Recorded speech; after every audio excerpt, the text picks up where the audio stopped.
Alors, bonjour, monsieur Donatien Dapa. Bonjour, monsieur. Vous êtes fils du Zanzan et ce matin, vous avez fait une publication concernant un projet de renversement du roi d'Abolossaï. D'abord, la première question que je voulais vous poser, qu'est-ce qui se passe dans votre région? Merci, frère Bédia, c'est un d'Ivoire. Oh oui, qu'est-ce qui se passe? Rien ne se passe du point de vue traditionnel. C'est des hommes, des politiciens qui veulent mettre du désordre. Du désordre, et comme vous le savez, ce genre de choses, nous, on ne pardonne pas ça. Parce que les populations aujourd'hui sont soumises à un véritable problème. La pauvreté a atteint un pic dans la région. Figurez-vous, quand la Dakar est sous-payée et que vous arrivez à évacuer toute votre production, il n'y a pas de problème. La quantité peut faire la différence. Mais quand c'est sous-payé et que, en plus, il n'y a pas de preneur, parce que la région est étouffée économiquement, on ne peut pas évacuer le produit au Ghana voisin où c'est mieux acheté. On ne peut pas aussi l'évacuer à Abidjan parce que c'est sous-payé là-bas et il n'y a même pas de preneur. Vous voyez, quand c'est comme ça, la région a d'autres chats à souhaiter que les affaires royales. Parce que nous avons un profond respect pour les affaires royales, et vous le savez, les interventions souvent. Mais je veux dire qu'aujourd'hui, nous pensons que le problème de la région est à base économique, financière du moins. Et donc, s'il y avait des solutions que le ministre d'État, Kombena Kwasi Adjoumani, ministre de l'Agriculture et surtout du développement rural, s'il avait des solutions à apporter, c'est à ce niveau-là. C'est à ce niveau que la région l'attend. Mais ce n'est pas dans la déstabilisation des institutions traditionnelles, telles que la chefferie suprême du peuple blanc. Est-ce que vous n'êtes pas en train de l'accuser d'être à la base de de ce projet? Ah oui, bien sûr. Lui-même s'accuse. C'est pas moi qui l'accuse, puisqu'il confirme. L'élément que vous avez vu là, quand je l'ai interpellé, c'était le 20 juillet. Le 20 juillet, quand on a eu écho. Et donc, nous pensions que c'était des rumeurs. Et donc, quand je lui ai envoyé ce message, il m'a appelé. Bon, ça c'est une conversation privée. Et bon, donc, je ne vais pas rentrer dans le détail, mais il a confirmé qu'effectivement, c'est lui qui était devant et qui était à la base de ce projet. Parce que tout simplement, d'après lui, il a besoin, lui, il veut un chef qui soit à ses bottes. Il ne l'a pas caché. Et je trouve quand même scandaleux que le ministre d'État, au lieu de développer la région, au lieu de se concentrer sur ces affaires étatiques, cherche plutôt à avoir des chefs soumis. C'est-à-dire comme lui-même, il le fait ressortir lors de cette fameuse intronisation, s'il n'en est pas sûr, il a dit que lui, il a besoin de chefs de file. Je trouve extrêmement dangereux et insultant ce terme-là. Parce que pour moi, c'est un langage zoologique. C'est-à-dire qu'on trouve au zoo ou au niveau domestique. C'est-à-dire les animaux que vous élevez à la maison, vous pouvez estimer que tel est docile, tel est féroce.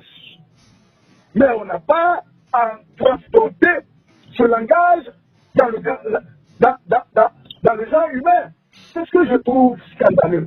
Dans un article que nous avons pu voir sur Ivoire 24 News, il a été dit que le roi d'Agbolosai, après la crise post-électorale, qui était en exil au Ghana, a plusieurs fois refusé, malgré les interventions, de revenir prendre son poste selon les sollicitations.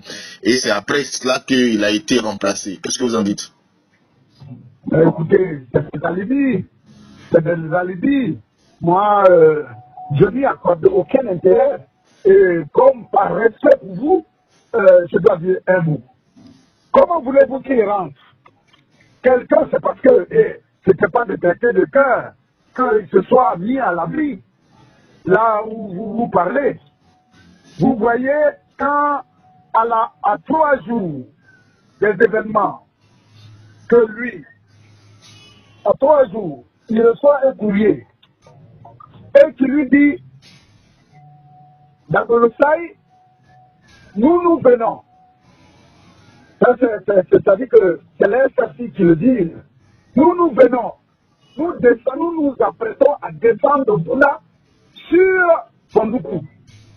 Et que si on vous tombe sur votre cadavre qu'on va trouver, qu'on va ramasser, et si nous sommes gentils, nous allons vous déshabiller et de Bamboukou, vous allez traverser toute la ville de Bamboukou de façon nulle.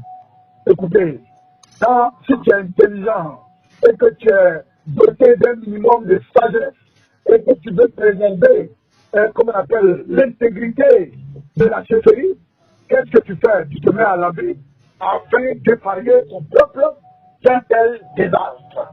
Parce que c'est pour les hommes sages, pour les hommes intelligents, pour les hommes qui connaissent la tradition et qui la tradition établie et qui savent qui ont une certaine connaissance en termes politiques, quand dans un conflit, on arrive, que ce soit un conflit étatique ou bien un conflit au niveau royal, si l'ennemi a demain, parce que c'était un problème politique, donc on n'avait pas vraiment à trouver des ennemis, mais si c'est juste par hypothèse que j'emploie ce terme-là, si l'adversaire arrive à mettre la main sur le chef de l'État, il n'y a plus de régime. Vous convenez avec moi? C'est pourquoi, au niveau de l'État, le chef de l'État est l'objet de protection extrêmement puissante. De sorte que sa vie ne soit pas exposée. Parce que si vous réussissez à mettre la main sur le président de la République, ce n'est pas seulement à un individu. Quand vous créez un désastre, mais c'est à tout un État. C'est pareil pour une chefferie. Si des ennemis déclarés veulent, expriment leur claire volonté d'attenter à la vie du chef suprême, s'il est intelligent, et si ce peuple est intelligent, ce peuple doit accepter et doit même arranger les choses pour que le chef en question soit à l'abri. C'est comme ça que le peuple intelligent se comporte, et non pas le contraire. Ok. Maintenant, il se dit aussi que les détracteurs, sinon les adversaires du roi d'Agbolosai, premier, veulent véritablement l'enlever parce qu'il serait un ami de Laurent Gbagbo. Avant d'arriver là, votre question, je n'avais pas bien répondu totalement à votre question. Okay. La question c'était de dire que bon, ils sont allés nous voir à plusieurs reprises. Je dis que c'est un alibi. Je vous ai, dans ma déclaration, je vous ai un peu dépeint un peu les circonstances dans lesquelles le chef suprême du peuple Koulango s'est mis à l'abri. Mais écoutez, quand les causes qui l'ont mis de l'autre côté à l'abri n'étaient pas effacées, comment voulez-vous qu'ils viennent? Quand par exemple, après qu'ils se soient mis à l'abri, effectivement les gens mettent en exécution leurs menaces, arrivent chez lui à Laoudiba et enflamment le feu sur ce qu'il avait comme maison, comme résidence. Quand en plus de cela, il tire à boulet portant, à bout portant sur ces 2 chevaux, les chevaux blancs, vous voyez, un cheval, par nature, il est moins agressif. Un cheval n'est pas agressif. Même dans les films western, vous n'allez jamais voir le plus méchant de l'acteur tiré sur un cheval. Mais quand on tire sur un cheval, un animal non offensif, ben, ça veut dire que, écoutez, si on t'avait vraiment trouvé là, on t'aurait tué. Mais quand on a fini de faire ça, et qu'on arrive à Bondoukouville, où il y a sa seconde résidence, et qu'on y poste en perpétuité des éléments FSI, comment voulez-vous, tant que ces FSI n'avaient pas encore disparu des lieux, n'avaient pas dégagé des lieux, comment voulez-vous qu'ils rentrent? Ils rentrent pour dormir où? Mais c'était des questions qu'il fallait résoudre d'abord. Mais pour un peuple intelligent, il devait savoir. Et le peuple congolais est intelligent, le peuple blanc est intelligent, le peuple national est intelligent, le peuple malais est intelligent. Et ceux-là, ils ont compris pourquoi il n'est pas venu. Ce sont ceux qui ne font pas preuve, éternel Dieu, et qui ne font pas preuve d'un minimum de bon sens, qui disent ces choses-là pour se justifier. Sinon, vous avez installé un chef suprême, mais il n'était pas doté d'une armée, il n'était pas doté de garde. Comment voulez-vous que ceux qui sont protégés par l'État de Côte d'Ivoire, eux-mêmes, ils n'ont pas pu résister à cette furia qui s'est défendue, qui s'est emparée du pays, et vous voulez qu'un simple chef suprême, plus le roi, s'arrête et qu'il ne se mette pas à l'abri. Moi, je le félicite d'ailleurs pour son intelligence, parce qu'il a fait preuve d'intelligence et de sagesse. Okay. Maintenant, oui, voilà. Parce qu'on lui en veut pour ceux qui disent qui serait l'avis de Laurent Gbagbo, moi je pense que si tous ceux qui sont l'avis de Laurent Gbagbo devaient disparaître de la Côte d'Ivoire, même à la fin de Ouattara, ne serait pas là. Parce que lui-même, c'est un ami à Laurent Gbagbo. Ils ne sont pas ennemis. Ils ne sont pas ennemis. Vous voyez un peu, Bédié aujourd'hui, c'est un ami à Laurent Gbagbo, mais il est encore en Côte d'Ivoire. Comment voulez-vous? Mais attendez, n'écoutez pas ces sornettes-là. Tous ceux qui le disent, ils savent que c'est dans une atmosphère de guerre que le président, le chef suprême de Koulango s'est mis à l'abri. Donc ils ne doivent même pas le dire. C'est une honte pour des hommes intelligents de s'exprimer ainsi. Et je le dis et j'assure moi. C'est une honte. C'est une honte de dire que non, il est parti en exil alors que le peuple blanc lui-même a eu son chef parti en exil en 1940. Il a fait 5 ans là-bas. Quand il est venu, il a pris tranquillement. Ça se fait. Et c'est ça un peuple organisé. C'est ça un peuple intelligent. Tous ceux qui ne voient pas dans le rétroviseur et disent n'importe quoi, ils montrent à leur interlocuteur qu'ils manquent de jugeote. Alors l'investiture, c'est l'ami de Laurent Gbagbo, comme je le dis, c'est un argument sans cause, c'est un argument sans tâche. C'est un argument sans tâche. Alors, je vous dis que si demain, celui qu'on a installé, ça c'est pas un mystère pour dire sa proximité idéologique, mais ça c'est son droit. Il a le droit d'avoir une proximité idéologique, celui qu'on vient d'installer. Mais est-ce pour cela que, qu'il a installé d'ailleurs, est-ce pour cela que ceux qui l'ont installé, lui, devraient manquer du respect? Non. Mais écoutez, donc je veux dire que, dans tous les cas, tout ce dont nous sommes en train de parler, c'est dans l'ordre des hypothèses, puisque finalement l'hypothèse n'est pas confirmée, parce qu'il n'y a pas eu d'intronisation. Parce que vous sachez, ce n'est pas Koti Adoumani, ministre d'État futile, qui installe des chefs suprêmes, encore moins des chefs de village, encore moins des chefs suprêmes. Un chef suprême, ça a un sens. Comprenez? Un chef suprême, ça veut dire qu'il est au-dessus de plusieurs villages. Il est au-dessus de plusieurs chefs de village. Celui-là, on ne va pas l'introniser comme il a fait. Il n'y a pas quelqu'un Koulango qui était là. Lui, il a organisé sa fête. Il a organisé sa fête. Je dois vous dire que c'est son chef de village, à mon avis, qui l'a fait introduire. C'est-à-dire que c'est lui-là qui était l'intronisateur, mais il n'en est pas question. Un chef de village, un simple chef de village, ne peut et n'a pas qualité pour installer un chef suprême des peuples. Mais c'est une insulte. C'est une injure. Mais vous savez, là où même, ce monsieur a dépassé l'impensable, c'est aller introniser quelqu'un alors que l'occupant est encore vivant. Mais en le faisant, vous pensez que ça Sa Majesté de Versailles qui fait du mal? Mais non, pas du tout. Versailles s'en moque, puisque ça n'a aucun effet, c'est un coup d'épée dans l'eau. Mais c'est l'intention de violer un principe cardinal dans la région qui pose problème. Allez aujourd'hui, lui Adjoumani, son oncle est roi des Fabrons. Tant qu'il est vivant, on ne peut pas le remplacer. Mais l'acte qu'il vient de poser, mais il vient de violer, je veux dire que les règles même qui régissent le pouvoir de son oncle, c'est ce qu'il ne sait pas. Parce qu'un kidam peut se lever demain pour aller intimer l'ordre au roi des Fabrons pour dire, mon ami, quitte les lieux parce que j'ai 25 francs dans ma poche et comme j'ai le pouvoir politique avec moi, alors quitte les lieux, j'installe quelqu'un d'autre. C'est ce que ça signifie. Ce qu'il vient de faire, il vient de mettre à mal le pouvoir, c'est-à-dire que la sécurité même du pouvoir de chaque chef de province bron.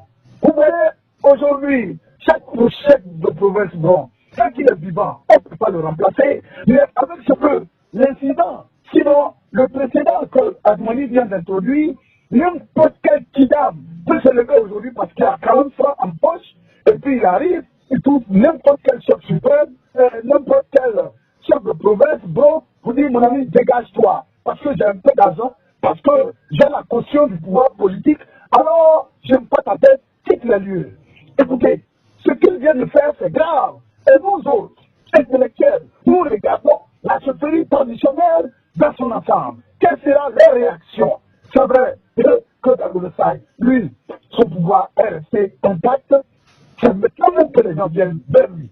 Mais pour une question de principe, on attend que le roi de Blanc condamne ce acte. On attend que le roi de Bouna condamne cet acte. Même ici, du point de vue compétence territoriale, il n'a pas le droit de se prononcer sur les affaires internes au contrôle.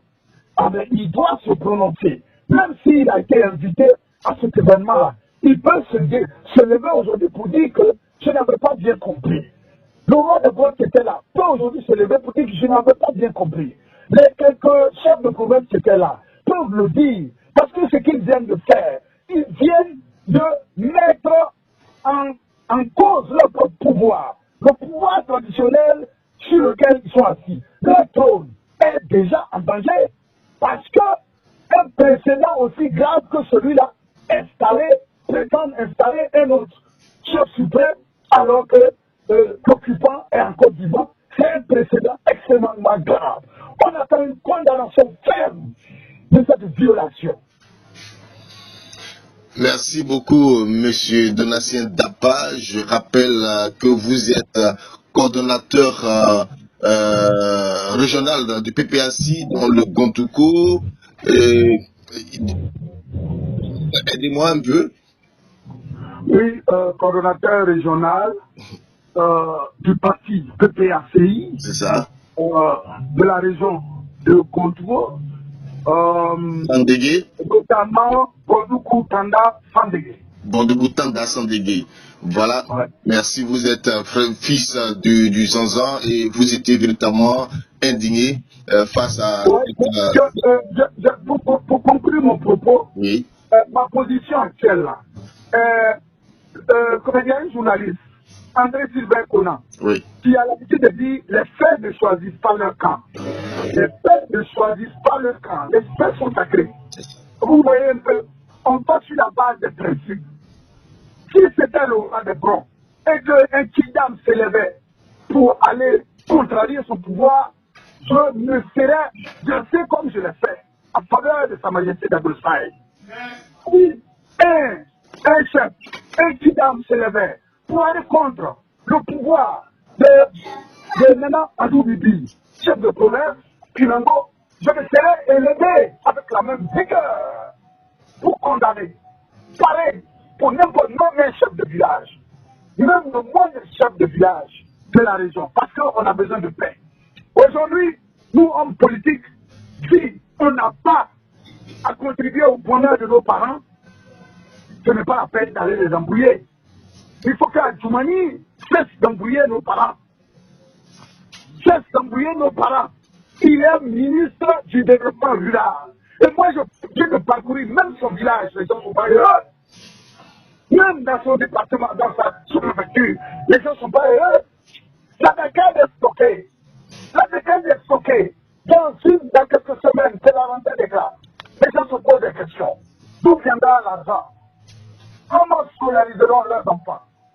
Mais ils sont stressés. Ils sont stressés, ils n'ont pas besoin d'un climat aussi délétère comme il est en train de les créer. Si il veut vraiment jouir des privilèges que lui donne la République, mais qu'il aille faire le bonheur de nos parents dans sa dimension développement rural. C'est là qu'on attend. C'est là qu'on attend. Vous voyez, la décade n'est pas achetée. La décade n'est pas achetée. Je dis, ben, c'est véritablement une désolation globale et généralisée dans le temps. Pour masquer cela, il passe à gauche, à droite, comme si il avait été mandaté à la place du ministre de l'Intérieur d'aller installer les chefs. Je veux dire, il est totalement à côté de l'attaque. Mais il faut des gens pour le lui dire. S'il n'y en a pas beaucoup, alors nous, c'est le devoir de parler à la place de ceux qui ont une bouche, mais qui n'ont pas de voix. Merci beaucoup, M. Donatien Dapa. Vous êtes au Canada d'Ivoire. Merci beaucoup. De partager cette vidéo, interview sur une situation de crise, la situation de crise dans le Zanzan. Merci et puis bonne journée à vous. Merci bien.